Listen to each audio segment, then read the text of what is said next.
Have you gotten your donors close to the need? I mean, close enough that they feel it deeply and are emotionally connected to the work you're doing? We often get wrapped up in sharing about the solution and the results of what we hope to accomplish and forget to really share about the problem we are all working to solve. In today's podcast, Richard and I share why talking about the need is critical in your work as a frontline fundraiser and give you tips on how to do it effectively so that you will have highly engaged donors.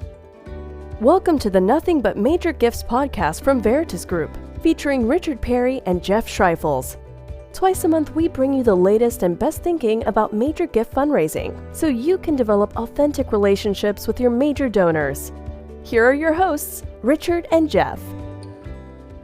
Welcome to the podcast today. I'm Jeff Schreifels and I have Richard Perry with me, and we're going to discuss how to get your major donors close to the need. Remember, Richard, we did a webinar once where we had a picture of a malnourished child in the presentation. And one person on the webinar objected to the picture, stating, "Wow, that's just so horrible. Why do you have to show that picture?" Do you remember that? Boy, I sure do, Jeff. And you know what? We have been around this topic so many times. Oh, yeah.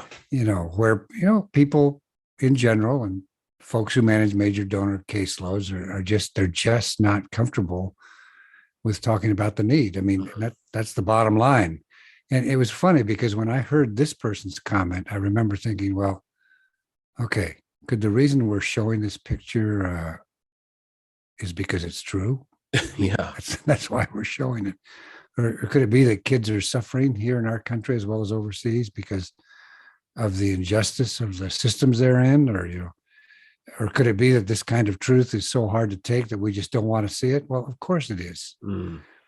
It was an interesting thing to hear that comment. And it sort of kind of started to get me angry, really, because I felt like asking the person,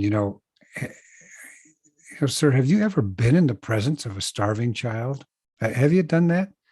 Because I have, in Bangladesh and in Africa, and with the garbage pickers of the Philippines and in South America. I mean, I've actually been there in their presence.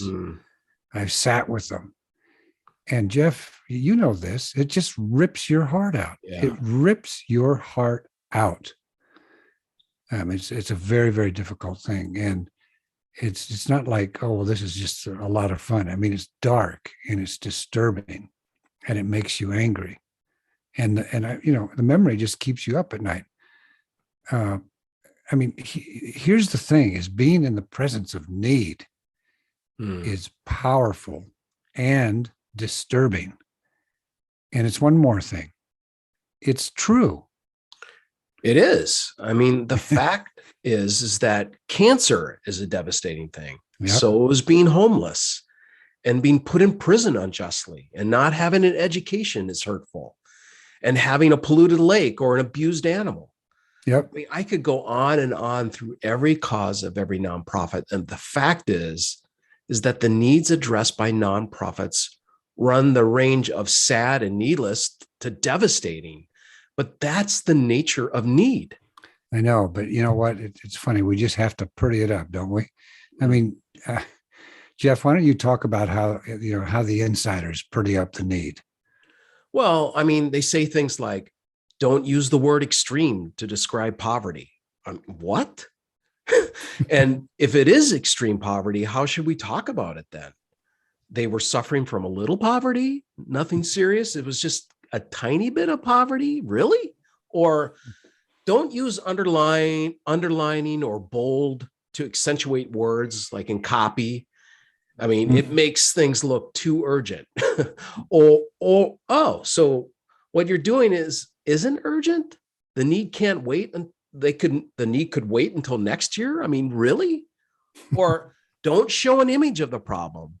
We want to focus just on the solution.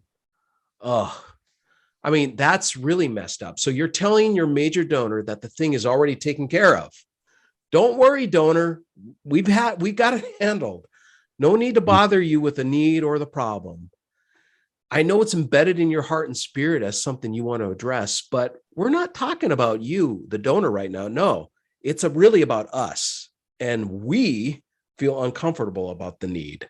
That's really what we're saying. I know.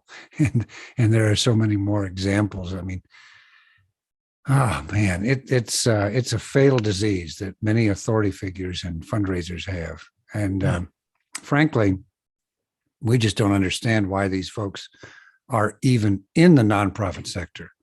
I mean, if you think about it, a nonprofit is where you band together with like-minded folks to solve societal problems. I mean, that's what it is. Yeah.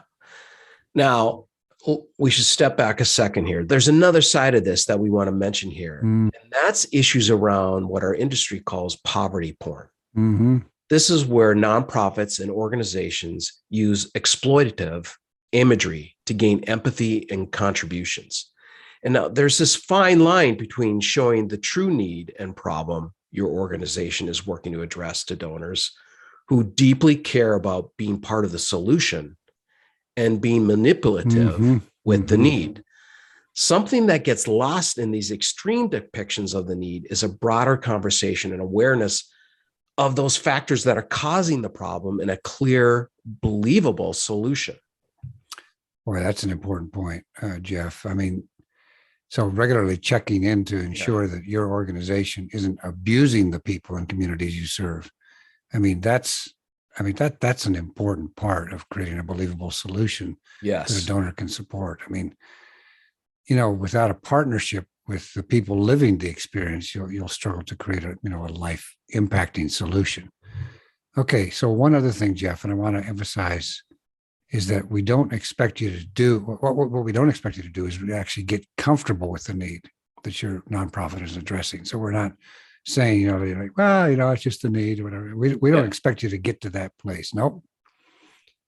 I mean, Jeff, you and I believe that you should never, ever get comfortable with need. I mean, it's not a goal or a value. I mean, the need should always bother you. I mean, that's the nature of need. It sits there and it cries out for a solution. And that's why it should bother you. You should never get comfortable with it. But you should get comfortable with talking about it truthfully. And here's why. Because that's your job. To represent the problem truthfully and faithfully to the donor, and then kind of ask them to solve it. You really shouldn't forget this. I mean, this is a critical point. It's critical to your success. And even more important is what your caseload donor needs, that you're the person that's talking truthfully about what the problem is. Exactly. What needs to be solved. That's so right. So, okay, here's a question. Why is it so important to get your mid, major, or planned gift donor close to the need? Well, I think it's because the donor's primary interest is in solving a societal problem. Yeah. And so the donor, I mean, that's the whole point of fundraising is like, let's deal with this thing. And the donor needs to not only understand it, that's the intellectual part, but also feel it. That's the emotional part. So like we have this saying, information tells, the intellectual part. Emotion sells. That's that's that whole part of feeling it. So we're driven to make decisions by a combination of both emotions and feelings and empathy driving the decision. I mean, that's just how it works. That's right. Now, it is possible to train ourselves to focus on the need when visiting program sites. Why? It's because the right fix on the need drives everything we do in fundraising. So there's 3 points I want to talk about, and this thing drives 3 things. It's a clear understanding of what the problem is in human and emotional terms. So don't forget, the whole point of a nonprofit is to solve problems, all kinds of problems. When you focus on the need, you gain a very clear view of what you're trying to do. Secondly, the ability to remember what the main point is. It's amazing how quickly we forget the major point of our work. When an MGO and a development director or any fundraiser is asked to define his or her job, the response is usually something like, my job is to raise money, or it might be, my job is to manage the fundraising, communication, and marketing agenda of our organization. Yep. We very rarely hear that the main person's job is to solve a problem or address a need. Right. So the right fix on the need reminds you what that main point is. Yep. That's brilliant. Yep. And then thirdly, a proper balance of head and heart. A fix on the need keeps your heart engaged. And that's really important. Too many of us stay solely in our heads with all the logic, the planning, to-do list, the numbers, the statistics, and our hearts are cold. We know from experience that a cold heart in fundraising is a major block to success. And the way you keep it warm is to be up against the need all the time, because it keeps you focused, balanced, and properly aligned. Boy, that's so right, Jeff. That's so right. So that's how you stay close to the need. Now, here's what Jeff and I believe you need to do in your everyday practice of helping your donors stay close to the need. So what Jeff was talking about is how you stay close to the need. Here are the points that we believe you need to practice in your everyday work to help your donors stay close to the need. So number one is, when you're communicating with your mid or major or planned gift donors about the need, be sure you stick to describing the need. Don't get into solutions just yet. In other words, start with the need and stay with the need. Yeah. Secondly, describe the need in human and emotional terms. Why? Because you've got to keep yourself in that sector of in that phase of the discussion or the narrative, and to be careful of head language. In other words, what does it feel like to be a human in this situation? And you tell stories to kind of personalize the need. So that's the second point. Third, then you talk about the cause of the need. Why is this happening? Yeah. Then here's some additional 2 important points. The fourth point, document what will happen if the need is not addressed. And then now you tell the donor what you and the donor are going to do about the need, and then you solicit their engagement. These are the critical 5 points in getting the donor close to the need. All right. So let me go through those points again.